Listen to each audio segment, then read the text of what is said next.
Hola, vamos a dar la clase de remisión libre de tratamiento en leucemia mieloide crónica.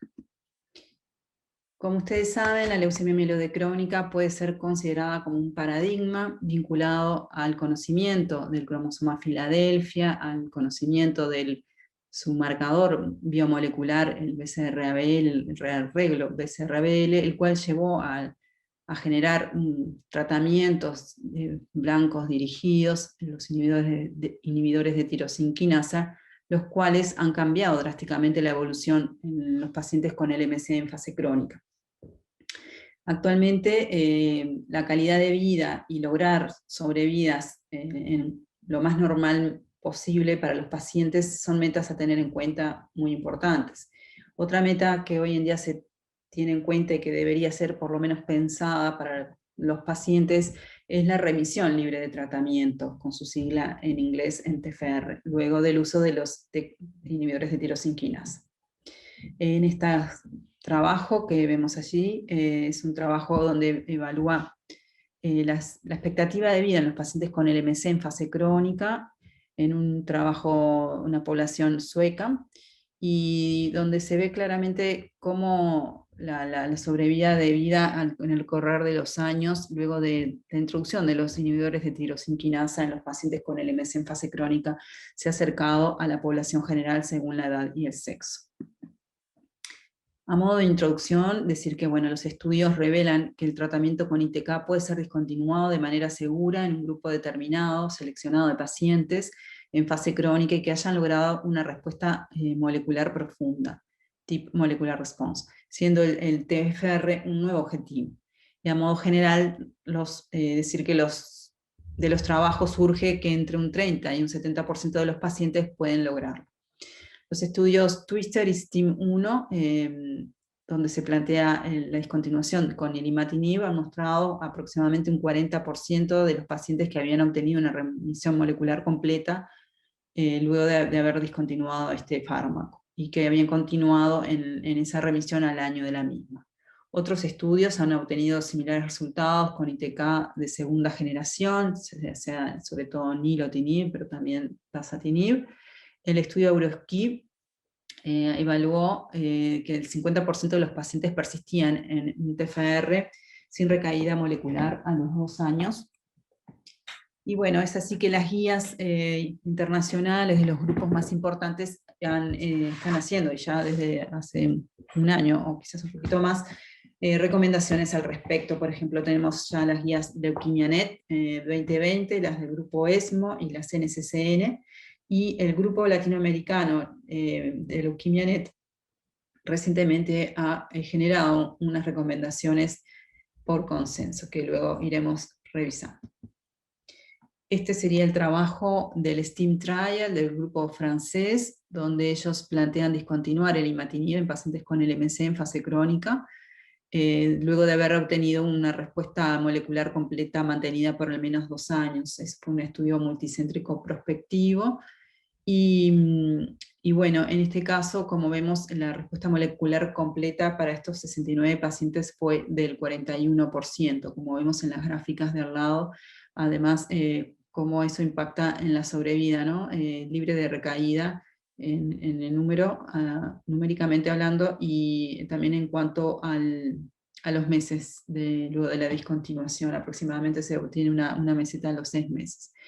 Por tanto, ellos plantean que la suspensión del imatinib puede ser segura en estos pacientes cuando lograron una remisión molecular completa de al menos 2 años, y que se logran buenos y prometedores resultados en cuanto a la sobrevida libre de recaída. En este mismo trabajo, allí vemos lo que son los factores potenciales para predecir la recaída molecular por este análisis muy univariado, y lo que está plasmado aquí en la tabla y también en las gráficas es más que nada el sexo, donde ellos vieron que había una diferencia estadísticamente significativa a favor del sexo femenino.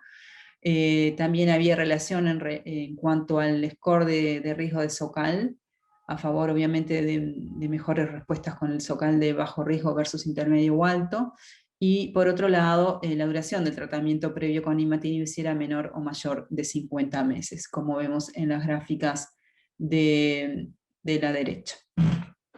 Y entonces plantean que bueno, los factores potenciales para predecir una recaída molecular por este estudio multivariado serían estos tres elementos que acabamos de mencionar. El riesgo, el score de SOCAL, a favor del bajo riesgo, la duración del tratamiento con imatinib, en cuanto mejor, si era mayor de 50 meses, y el sexo femenino mejor.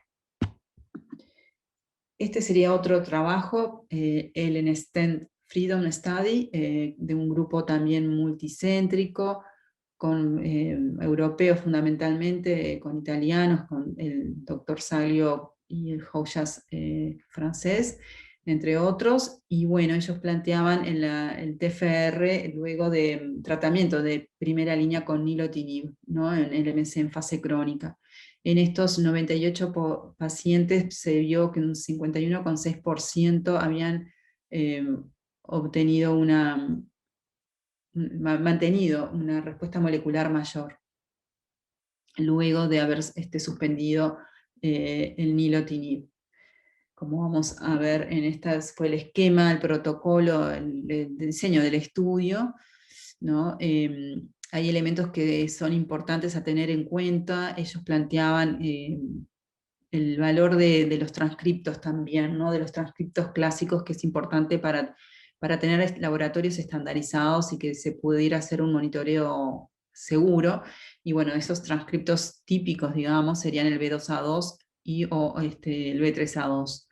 Planteaban que inicialmente se debería haber recibido nilotinib con 2 años o más y haber obtenido una respuesta molecular profunda de 4,5. Ellos luego bueno, continuaban con el esquema, con una consolidación con nilotinib, y si lograban, mantenían la respuesta, pasaban a la fase de la suspensión. Y bueno, acá está todo lo que sería cómo le fue con el estudio, y vemos cómo en algunos casos se fueron perdiendo pacientes en el camino, luego de entrado, antes de entrar a la fase de TFR, o por eventualmente cuando tuvieron que suspender por pérdida de respuesta. Y bueno, lo que vemos allí en los cuadritos grises a la derecha es que algunos presentaban efectos adversos, algunos pacientes preferían salirse del ensayo, decisión del médico, muertes, etcétera, ¿no? O sea, hay muchas posibilidades. Bueno, es el estudio que después lo pueden analizar. Este es el estudio Twister, que es un estudio también en relación a la eficacia y seguridad del cese del imatinib para pacientes con LMC cuando tuvieron una enfermedad mínima residual indetectable. Y bueno, ellos aproximadamente el 40% de los pacientes con esta enfermedad mínima residual indetectable pudieron suspender el imatinib sin pérdida de la respuesta molecular. Y ahí vemos allí que a los 24 meses se estimó una remisión libre de tratamiento estable del 47,1%. Esto sería las gráficas, como vimos aquí, el TFR, el porcentaje de pacientes que persistieron en remisión a los meses. Y estas serían las características del estudio. Como vemos, ellos incorporaron pacientes de alto, de intermedio, bajo riesgo según el score SOCAL, pero bueno, no fueron ninguna estadísticamente significativa, o sea, eran grupos comparables. Esta gráfica, este esquema muestra cómo ellos evaluaban el control de los diferentes cohortes. Ellos tenían 2 cohortes, uno con interferón y que pasaban a imatinib o solo imatinib, y los estudios de laboratorio, los controles se hacían o de sangre periférica o de médula ósea. En realidad, la médula ósea para hacer el PCR no fue clínicamente usado como predictor de recaída molecular. Por tanto, lo que se plantea como estándar es el seguimiento, que bueno, cada cada protocolo puede plantear cada cuánto. En general se plantea que los primeros 6 meses mensual y bueno, después según el tipo de protocolo, ¿no? Para un seguimiento cercano. ¿No? Sería simplemente realizar con el qPCR a nivel de sangre periférica. Este es un estudio japonés publicado en el 2017, el STEAM 213, y bueno, lo mismo, ellos plantean valorar la respuesta molecular, a ver si se mantenía luego de la remisión del imatinib. Aquí vemos cómo fue el esquema del estudio. Y lo que vemos en este caso, vemos que por ejemplo en la gráfica C, las curvas de sobrevida libres de tratamientos, con una probabilidad bastante importante, una incidencia acumulada de remisión molecular mayor luego de retomado el imatinib. O sea, vemos en la curva, ¿no? En la gráfica D, que en los casos que se hubiera suspendido, retomado por pérdida de respuesta, ¿no? Luego de haber suspendido el imatinib, hubo muy buena, casi el 100% recuperaban la respuesta a los pocos días o a las semanas. Y por otro lado, la sobrevida libre de tratamiento estimada post discontinuación del imatinib según la respuesta molecular, como vemos allí. La probabilidad de tener una respuesta fundamentalmente en los pacientes que era indetectable, ¿no? Y en la F, vemos en esa gráfica, ellos hicieron como una correlación de las tasas de TFR según los diferentes estudios. A ellos les dio como la mejor tasa. Pero bueno, como vemos ahí están representados los otros trabajos que me veníamos diciendo, el STEAM cercano al 40%, el Twister 47%, el Eroski 50 y pico %, etc. Son todos los trabajos que vemos que han dado de las diferentes tasas de TFR.